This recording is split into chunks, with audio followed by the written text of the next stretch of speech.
الحمد لأہلہ والصلاة علی اہلہا ما بعد۔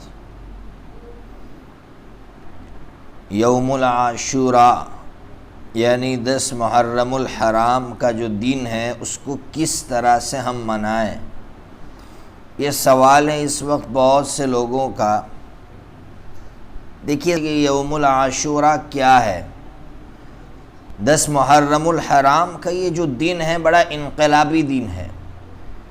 یہ اللہ تبارک و تعالیٰ کی طرف سے ایک عجیب اس دن میں فیصلے ہونے والے ہیں، لیکن فیصلے بھی کچھ فیصلے ایسے ہیں کہ جس میں خوشی ہی خوشی ہے، اور کچھ فیصلے ایسے ہیں کہ اس میں غم ہی غم ہے۔ جیسے مثال کے طور پر اللہ تبارک و تعالیٰ نے اس دن میں حضرت آدم علیہ السلام کی توبہ قبول فرمائی۔ اس دن میں اللہ تبارک و تعالیٰ نے فرعون کو غرق کیا، بنو اسرائیل کو فرعون سے نجات عطا فرمائی۔ یہی وہ دن ہے جس دن میں قیامت قائم ہوگی۔ ظاہر سی بات ہے، قیامت کا دن کوئی خوشی کا دن تو ہے ہی نہیں، غم کا دن ہے۔ تو ایک طرف یہ وہ دن ہے جس میں خوشی ہی خوشی ہوگی، اور یہی وہ دن ہے جس میں غم ہی غم ہوگا۔ یہ اللہ تبارک و تعالیٰ کی طرف سے بہت بڑا احسان ہے ہم لوگوں پر۔ کیوں؟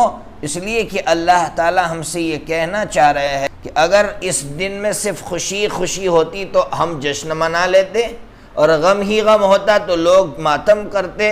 اللہ تعالیٰ نے جشن منانے سے بھی روک دیا، ماتم کرنے سے بھی روک دیا، درمیان میں رکھا۔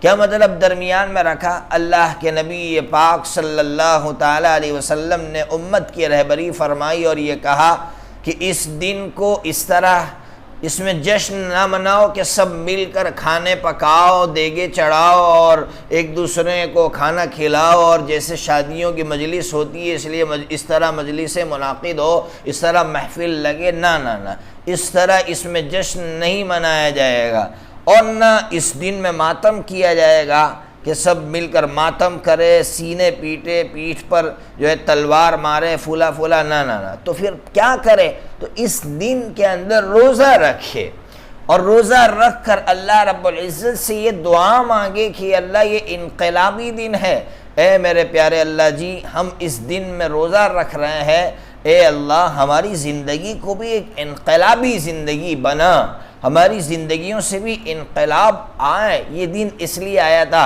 کہ اس دن کے اندر ہم روزہ رکھ کے کچھ عزائم کرتے، کچھ اللہ رب العزت سے مانگتے، لیکن ہم لوگ تو اس دن کو معلوم نہیں کس طرح سے گزارنا چاہتے۔ کوئی کھا پی کر گزار رہا ہے، کوئی ماتم کر کے گزار رہا ہے، حالانکہ یہ دن عزائم کرنے کے لیے آیا تھا اور اپنی زندگیوں کو بدلنے کے لیے آیا تھا۔ تو ہمیں روزہ رکھنا ہے اس دن میں۔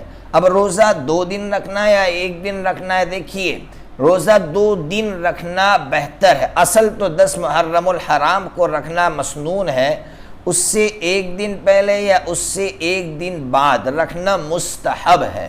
اب اگر کسی نے صرف 1 دن رکھا تو کوئی گنہگار نہیں ہوگا، اس کو سمجھنا ہے۔ 10 محرم الحرام کا روزہ ہی جب فرض نہیں ہے وہ مسنون ہے، لوگ اس کو فرض سمجھ بیٹھتے، وہ فرض نہیں ہے، وہ مسنون ہے۔ اس سے 1 دن پہلے کا روزہ اس کے ساتھ ملانا یہ مستحب ہے، یعنی مسنون سے بھی نیچا درجہ ہے۔ اب اگر کسی نے صرف 1 دن روزہ رکھا تو کوئی گناہ نہیں ہوگا۔ تو بات اچھی طرح سمجھ میں آ گئی۔ بہرحال لیکن بغیر مجبوری کے 1 دن روزہ نہیں رکھنا چاہیے، بہتر ہے کہ 2 دن روزہ رکھیں۔ یہ تو ایک مسئلہ ہو گیا۔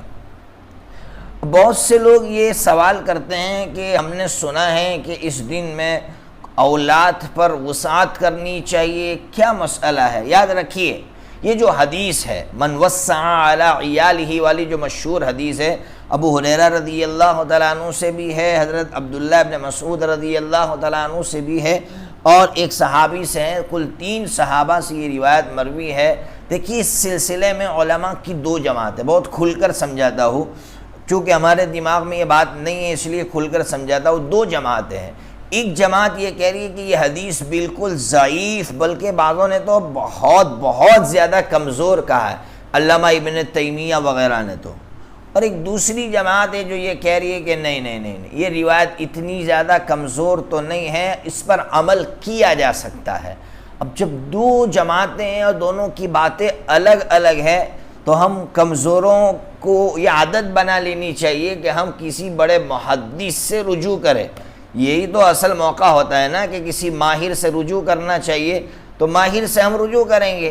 کون ہے ماہر؟ اس زمانے کا سب سے بڑا محدث حضرت شیخ یونس صاحب جون پوری نور اللہ مرقدہ. حضرت فرماتے ہیں کہ دونوں روایتوں میں سے میرے نزدیک بہتر یہ ہے کہ اس پر عمل کیا جا سکتا ہے. یعنی کیا مطلب؟ اس دن میں کسی کے یہاں کھانے بھیجنے نہیں ہے اور کھانے جمع ہو کر پکانے نہیں ہے، اپنے گھر میں پکاؤ اور بچوں کے لیے اچھا پکاؤ اس دن. یا یہ کہ گھر میں مثال کے طور پر آپ کا اس دن کا خرچ 100 روپیہ تھا تو اس دن بڑھا دو، 200 روپیہ خرچ کر دو. فروٹ لے آؤ، اچھا آئس کریم لے آؤ بچوں کے لیے، یہ مطلب ہے. اب آپ کہیں گے کہ افطار ہم تو روزہ رکھتے ہیں، تو حضرت فرماتے ہیں کہ سحری میں اچھا انتظام کر لو، افطاری میں اچھا انتظام کر لو، اور اگر روزہ نہیں رکھتے ہیں تو پھر دن میں اچھے سے اچھا کھانا کھلاؤ، یہ مطلب ہے. لیکن یہ کھلانا بھی ضروری نہیں ہے. بہتر ہے کہ اب اس دن میں اپنے بچوں پر اچھے سے اچھا خرچ کرے، یہ مطلب ہے. ضروری نہ سمجھے، اس کو سمجھنا ہے. اس لیے کہ یہ حدیث بہت زیادہ مضبوط نہیں ہے، کمزور ہے. جب کمزور ہے تو اس پر روایت بھی، اس پر عمل بھی اسی طرح کیا جائے گا. اللہ تبارک و تعالی عمل کی توفیق عطا فرمائے.